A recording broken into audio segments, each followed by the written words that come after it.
大家好，欢迎回到我的频道。今天我想向大家介绍一个我已经稳定使用了3年的美国私人地址。这个私人地址可以用来申请美国信用卡，申请美国的银行账户，接收亚马逊、eBay 等海淘的包裹，还可以帮助我们代收代存支票。作为私人地址，它还可以将我们收到的信件转寄到全球的任何地方，也包括中国，并且可以选择不同的物流公司，比如说便宜实惠的 USPS 美国邮政，时效非常高的联邦快递，还有 DHL、UPS 等快递公司，全部都可以根据我们的需求自由选择。今天我要介绍的美国私人地址就是 Anytime Mailbox。这家私人地址服务商，我在2年前的时候就做了一期视频，已经向大家介绍过了。但是2年的时间过去了，申请的流程和步骤发生了很多的变化。特别是在申请地址的时候，我们现在必须要填写1583公证表格，而1583公证表格的填写方法，在今年美国邮政已经进行了更新，因此之前的旧的填写方法已经不适用了。有很多小伙伴给我留言询问如何去填写新的表格，所以说我觉得有必要再制作一期视频，向大家演示新的1583表格填写的情况下，要如何申请一个美国的私人地址。那我们开始吧。首先申请这个美国私人地址需要准备什么呢？其实很简单，我们要准备2个身份证件，其中一个证件上面必须要有照片，另外一个证件上面必须要有我们的法定住址。所以说，即使我们没有中国的护照，根据官方的说法，也可以顺利的申请到美国地址。我们可以使用身份证加中国的驾照的方式来申请，因为这2个证件上面都有照片，而且也都有地址信息。所需要的资料非常的简单，也不需要美国的电话号码，可以说门槛非常的低啦。那么接下来我就和大家演示一下如何去申请。大家可以直接点击视频下面的链接跳转到官网，然后跟着我的教程一步一步的操作。我们来到官网之后，可以看到今年是 Anytime Mailbox 顺利运营的第10年了。作为一个老牌的地址服务商，它的覆盖范围是非常广的，基本上美国各地都有。而且它的价格的话也有很多不同的档位可以让我们去选择，像是最便宜的话只需要 7.99 美元一个月，那贵的话像20多美元、30多美元的都有。不同的价格会提供不同的服务，大家可以根据自己的实际需求来进行选择。我们可以直接点击这里浏览美国地址，在这个页面我们可以很直观的看到一张美国地图，上面有标注的点都是我们现在可以租借的美国私人地址。从这个点的密度我们可以看到，美国西海岸和东海岸这2个地区的话提供的地址是最多的。我个人建议的话，优先去申请美国西海岸地址因为如果我们收到了信件要转运回国的话，在西海岸它的物流距离会更近一点，一般会直接走洛杉矶的国际中转中心直飞到中国。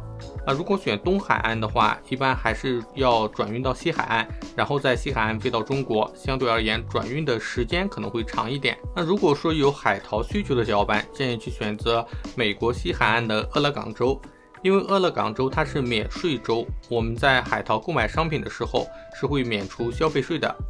下面的话就向大家演示一下具体怎么去申请操作。比如说我这边去选择加州的地址，我们可以直接在地图上面去点选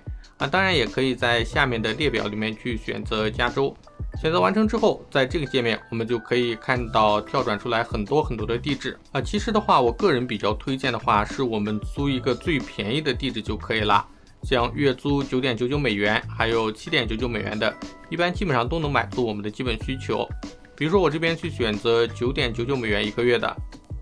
在选择完成之后，在这个界面我们可以看到地址具体在哪里，然后这个地址提供了哪些服务私人地址它最基础的功能就是代收信件、扫描信件、转发信件，然后帮我们去废弃销毁这些信件。有的地址的话是支持本地自提有的地址是支持帮我们代收代存支票。我们在下面也可以看到这个地址支持的快递公司是有3家，分别是联邦快递、UPS 和 USPS。 在下面的话我们可以看到它的月租是多少，它的月租里面包含了多少服务，比如说每个月可以去免费的接收30封信，然后超过30个之后就是要收费的，然后可以免费的去扫描5页的信件，然后可以去转发，每次转发的话要有$5的操作手续费，具体的费率大家在下面都可以看到。如果说觉得这个地址符合自己要求的话，就直接选择进行下一步就可以了。如果说不符合自己的要求，我们可以返回继续去挑选其他的地址。我们也可以在这个页面来拖动地图，然后在地图上点一下相应的标记点，就可以去选择对应的地址了。像这个地址的话，它上面没有明确的说是支持哪个快递公司转发如果说没有标注的话，并不是代表它不能转发，一般的话只是会支持像 USPS 美国邮政还有联邦快递这些全国性的快递公司，像 DHL 它可能就会不支持如果介意的话，建议大家选择明确标注支持哪些快递公司的地址如果说觉得这个地址符合要求的话，我们还需要做关键的一步，就是到 USPS 的官网去查询一下这个地址是否为商业地址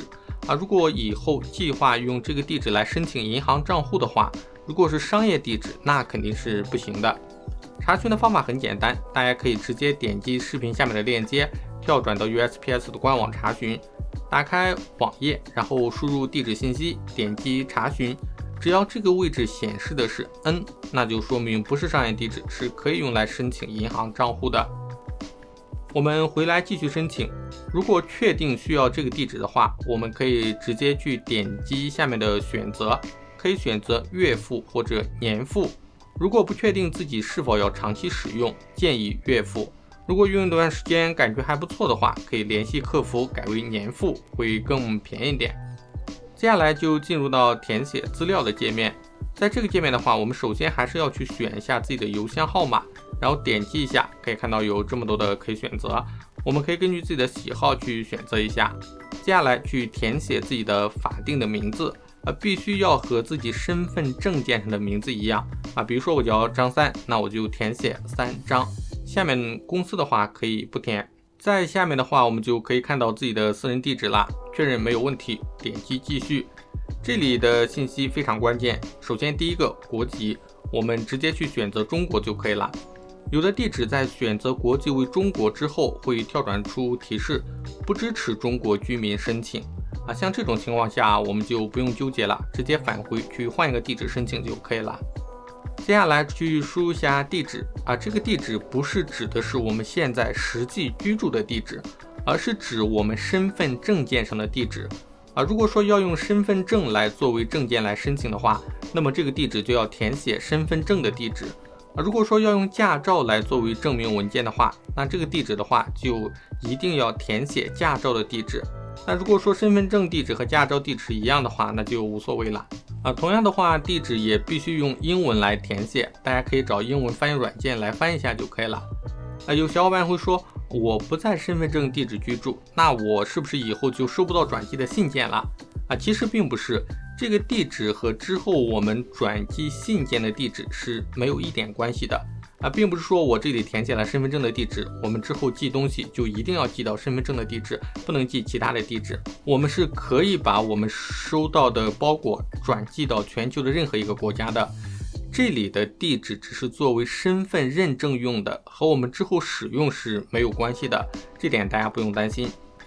接下来的话很简单，去填写一下邮箱。电话号码的话，我们直接去填写中国的电话号码就可以了如果不愿意填写自己真实号码的话，我们可以把国家选成美国，然后去填写 Google Voice 号码，也是可以顺利申请成功的。下面去设置一个登录密码，这个密码设置完成之后，大家一定要记清楚，要不然申请成功之后密码忘了就没有办法登录了。设置完成之后点击继续，接下来我们接收一下邮箱验证码，点击确认。在这个页面我们需要确认一下自己刚才输入的所有信息首先我们要确认一下自己选的地址是不是正确的，资费套餐是不是选错了，然后去确认一下自己输入的名字、自己的居住信息、邮箱有没有问题如果都没有问题的话，接下来就需要去进行 USPS 1583公证。这一步的话是必须的，是美国法律规定的，如果没有经过公证，这个地址是没有办法通过审核，也没有办法正常使用的。公证的话有2种方法，一种是通过在线公证，费用的话非常便宜，只需要$25，但是这个公证必须要会英文，要和外国人进行视频通话。如果说英文不好的小伙伴，也可以去选择通过自己的公证人来进行公证。像我自己的话，就是通过会讲中文的华人公证人来操作的。如果说需要华人公证人来协助进行1583公证的小伙伴，可以直接点击视频下面的链接了解。接下来的话，我们是需要去输入一下自己的信用卡的信息，来支付一下地址的租金。如果说自己选择的是月付的话，那就是支付1个月的租金，比如说7.99美元。如果选择年付的话，在这里就需要一次性支付1年的费用如果说付1年觉得太多的小伙伴，不知道这个地址服务好不好的小伙伴，也可以先去选择付1个月的使用了1个月觉得服务还不错的话，也可以联系客服把账单改成年付，这样的话会便宜点。信用卡的话是支持 Visa、Mastercard 还有美国运通，国内发行的也是可以的。输完卡片信息之后，点击同意协议。接下来的话，系统会进行一个扣款。扣款完成之后，系统就会提示我们的申请正在处理，大概几秒钟的时间就可以看到我们的数字邮箱已经创建成功了。创建成功之后，我们就可以直接去登录了。输入刚才设置的邮箱还有密码，点击登录。登录成功之后，首先我们同意一下隐私协议，后台默认是英文的，我们可以点击设置成中文，点击本地化，然后在这里本地设置语言，我们可以选择中文简体，点击一下确定就可以看到系统已经切换成中文了，非常简单。接下来我们开始公证的流程，我们点击首页的验证，然后提示我们验证需要准备的资料首先一个就是身份证明文件，另一个是地址证明文件可以接收文件的类型是这些，是否有美国社会安全号，我们去点击否，点击继续。在这个页面的话是需要我们再次核对一下自己的申请人的法定信息首先上面的话就是国籍、名字和地址再次强调一下，这个地址必须和证件上面的地址是一样的，如果用身份证那就是身份证地址，如果说用驾照那就是驾照的地址。电话号码的话系统是不会进行审核的，所以说大家填一下 Google Voice 也是可以的。邮箱使用我们去选择个人使用就可以了接下来是我们需要选择一下文件。首先第一个 Photo ID， 也就是我们带照片的 ID， 一般的话推荐大家去选择护照，因为护照在国际上是通行的证件如果说没有护照的话，还想申请的话，可以选择身份证。接下来去输一下证件的签发机构，我们护照下面的都是有签发机构的一般是公安部出入境管理中心新的护照是移民管理局，这些信息我们都可以在护照上面找到，大家直接去输入就可以了。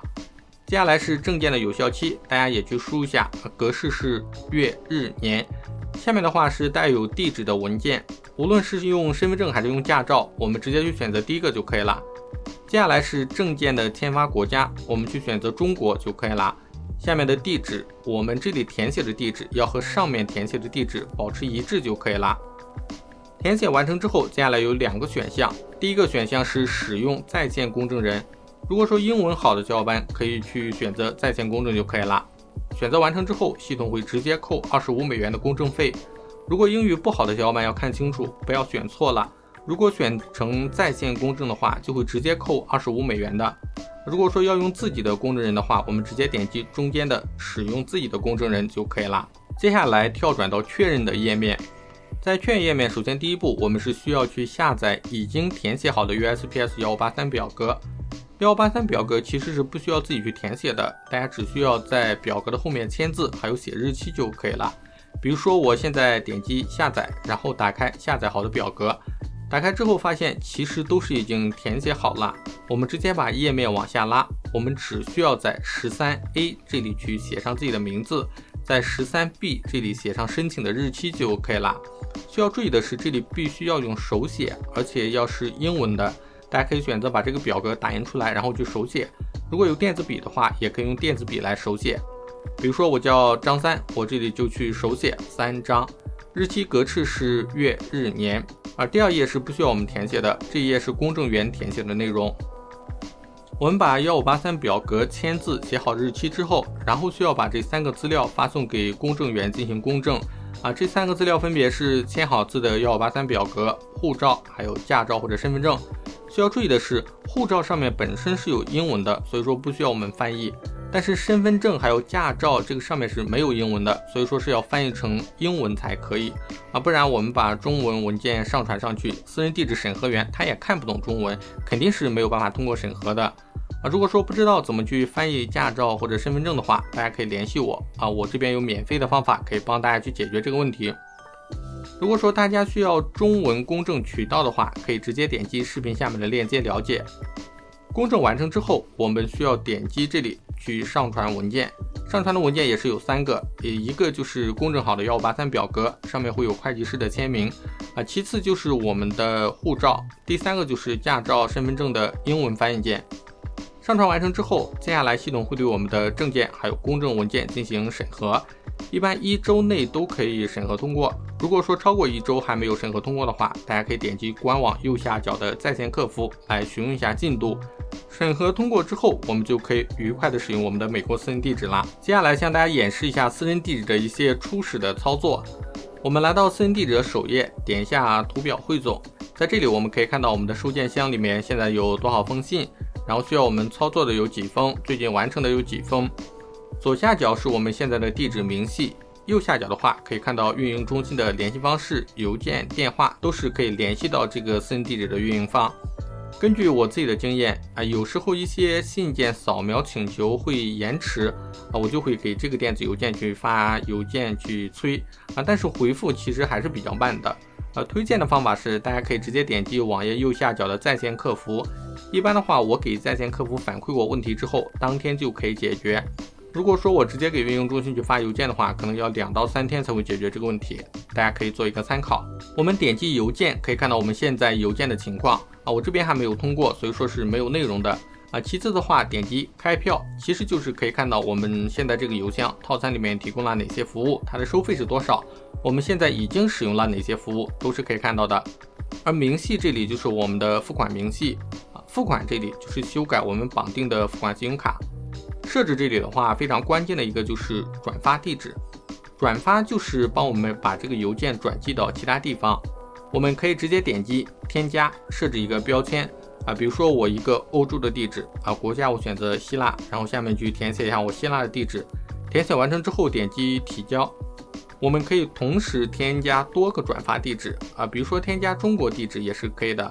需要注意一下，建议大家在地址的第一栏都去写上国内的电话号码，因为转寄都是用的国外的快递公司，而他们的快递单上是没有电话号码的。如果说地址填写的不准确，或者说这个地址到了国内，快递员他不认识英文，那么就会导致快递员联系不到我们，这个信件可能就直接丢掉了，或者说退回了。所以说大家一定要在地址栏上打上自己的电话号码，这样快递员在派送的时候就可以通过电话来联系我们。我们在地址添加完成之后，我们收到信件要是转寄的时候，直接去选择我们已经设置好的地址就可以了，不用每次转寄的时候都去输地址。固定设置大家感兴趣的话可以自己去设置一下，没有什么太复杂的东西。授权收件人，就是说我们这个地址是可以添加多个收件人的，但是需要注意的是，添加多个收件人的话，额外收件人也需要付同样的月租，而且也需要去进行1583公证与其这样，还不如我们重新再去申请一个地址来的划算关闭账户，如果说大家申请了这个地址之后后悔了，不想用了，如果说在申请地址的30天之内没有使用过，没有收过任何的信件的话，是可以联系客服获得退款的。建议大家先联系客服确认完退款之后，然后再点击这边的关闭账户就可以了。以上就是向大家演示的美国私人地址如何去注册，如何去公证，以及申请完成之后的一些初始设置，希望能够帮到大家。如果说你想成为一个美国的数字移民，想足不出户就申请到美国的信用卡、美国的银行账户，那么一个美国的私人地址就非常的重要，也是始终绕不开的一步。有这些需求的小伙伴就可以按照我上面的教程顺利的申请到美国的私人地址。如果说大家在申请的过程中有任何问题的话，欢迎在视频下面留言，我看到会第一时间回复大家。如果说觉得本期视频还不错的话，别忘了点赞分享，也别忘了订阅我的频道，点开小铃铛，这样就不会错过视频的更新啦。那我们下期再见。